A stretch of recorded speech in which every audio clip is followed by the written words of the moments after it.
11. Okay, so the incident that happened on January 16th around like 11 o'clock in the morning. My name's Tavon Felder. The person I got in trouble with, his name is, we got pulled over, wrongfully pulled over. His name, anyway, he's a driver. So, I'm asleep in the car. We're driving, going home to West Virginia. So, he wakes me up, the driver wakes me up, which is my friend. We're just going to call him Jay. Jay wakes me up and says that we're being pulled over. I get up and we get pulled over. When the officer comes to the window, Jay says, is it okay if I record? The officer said yes. Jay asked him, why is he being pulled over? The officer said, because you were going over the white line. Jay said, I wasn't, but if you say so. The officer said, well, you was. And he was like, okay. He was like, license. So Jay gave him his license and the rental agreement because the rental was in his name.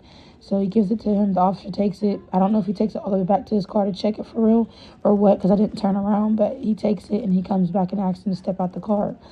Jay says, step out the car for what? The officer said, to make sure that you can drive. Jay said, well, I'm requesting a supervisor because that's not making sense. So then he was like, I don't have to give you a supervisor. You can step out the car. So they were going back and forth for a minute. And eventually the officer puts his arm in Jay's window, unlocks the door, opens the door, and takes him out. He then pats him down and searches him and makes sure he doesn't have any weapons, whatever. Okay, we're about 20 plus minutes into the stop at this point. So they're just standing there. Whenever he made Jay get out the car, he wouldn't let him take his phone, which it was recording. So he told me to keep recording. Well, he had a little spot on his phone that was had a black spot where you flip the camera, so I couldn't flip it whenever they were behind me and I was still looking forward. So once that happened, mind you, I had just woken up, so I wasn't all the way there. I had no shoes on, my coat wasn't on or nothing. So I opened my door and I say, your phone, stop recording. Jay says, well, record off your phone, close the door and lock it. So I do that. So as I'm doing that, the officer rushes to my window and he's like being aggressive. He rolls down. He tells me to roll down the window and I say, I'm not rolling the window down for what? Because I have no reason to roll it down.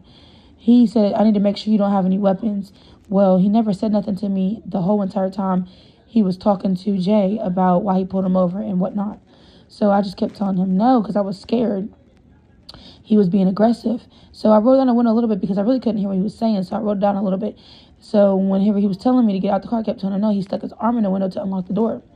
When he pulled his arm out, I locked it back. So whenever I tried to roll it up, once he pulled his arm out, then he stuck it back in to stop it from rolling up. So then that happened about 3 more times. He finally caught on and he snatched me out the car. Mind you, I'm only 5'3", he's 6'3". So he snatches me out of an F-150 truck. It's like a big drop. I have no shoes on. He pushes me up against the rail. He twists my arm up all tight and he puts me in handcuffs for literally nothing. I literally am screaming and crying, telling him that I don't want him to pat me down, that I want a female officer. He tells me that he doesn't have to get me a female officer. And I'm just all distraught because I've never been in trouble or arrested. So it's already traumatizing me. And then all the things that have been happening in the world with white officers and black victims or black citizens, with all that stuff going on, I was just terrified. And he was just being real aggressive. And also, whenever I was in the car, when I wouldn't unlock the door, he was bucking at me through the window. So anyway, he does that. He pats me down without my consent. And I had already told him I didn't have any weapons. He tried to say that I reached into my pants when I would actually, in fact, have my phone. I was recording him off my phone. So I couldn't reach in my pants if I'm trying to record you off my phone. So whatever. So now we're about probably 50 minutes into the stop. So they put me in a whole different cop car. He's in the cop car with him. I didn't know what was going on, obviously, because I wasn't in the car. But when we got out, we went to jail. So Jay told me what he was saying. Like, he told him that I have nothing to do with nothing. I need to get home to my kids. I have a job. I have stuff that I have to take care of back home. I don't get in trouble. I had no knowledge of anything that was going on besides just being a passenger. He said, I don't care. I'm finding charges to put on your girl right now.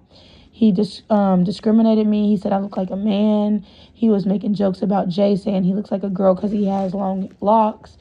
He was just being very disrespectful. He was prolonging the stop. He didn't even get a canine until an hour and 30 minutes into the stop.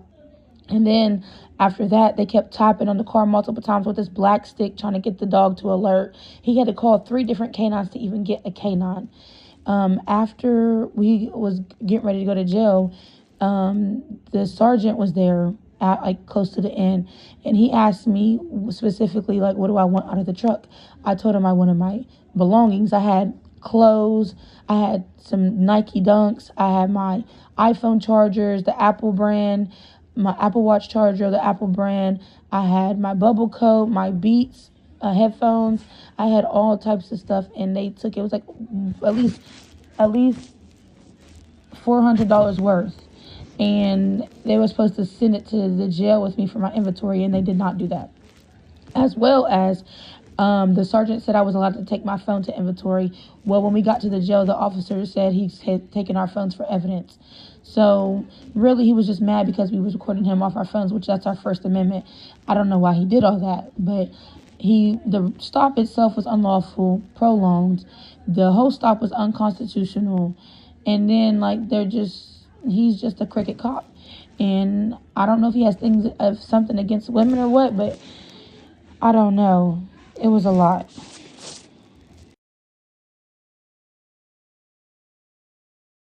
What up, doe? What up, doe? What up, doe? Detroit, 100 fam. 100 fam, Detroit street lawyer. And today I'm sitting here, Portsmouth, Ohio, in Scioto County. There's a highway patrolman named,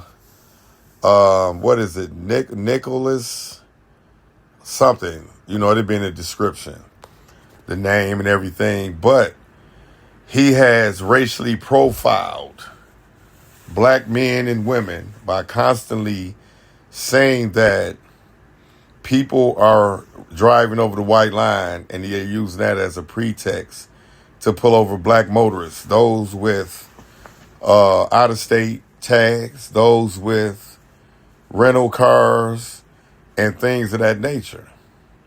So, being that that's the case,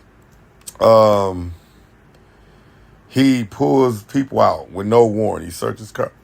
He also refuses to get people supervisors. He refuses to, when women ask for female women officers, to search them, to pat them down. That he refuses. And what he does, black female motorists, he gropes them. He rubs his hands between their breasts, under their breasts, touches their vaginas, and things of that nature. These things violate federal as well as state law, specifically 18 U.S.C. 242. When he acts alone under the color of state law and violates people's federal constitutional rights, it's a 1-year felony. And whereas 2 or more state actors who act to violate U.S. citizens' constitutional rights, it's a 10-year felony. The head of the highway patrolman or the police departments or the sheriff's departments or whatever divisions it is, you have higher ups that are supposed to protect citizens from the awful, unlawful criminal behavior of these police officers and other people. This man is violating the U.S. Constitution, Amendment 4, enforced upon the cities, counties, and state via the 14th Amendment, and he's denying people the equal protection of the law so far as not being discriminated against or targeted or profiled via the 14th Amendment, where it protects citizens from gender discrimination, where it protects people from, how shall I say, race, gender, things of that nature. I reach out to all federal and state officials in Ohio, Portsmouth, Ohio, and the county of Scioto, and in the Federal Eastern District for Ohio, U.S. Attorney, and the local prosecutors to take action against this police officer. And I will be tagging in this video things off of line where this man has been disciplined, but they're not controlling him. They hit him with the lightest punishment. What he's doing, he is patting women down, sexually violating these black women and these black men. He is using his badge to enforce racism, racial profiling against citizens in the city of Portsmouth, the county of Scioto, and in the state of Ohio, and in the Federal Eastern District and Western District of Ohio, the federal courts. He's violating 18 U.S.C. 241 and 242 when he's acting alone and acting with his partners.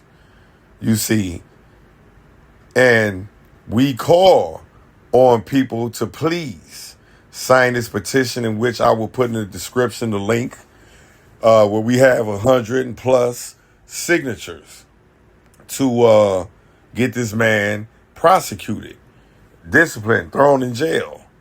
You see what I'm saying?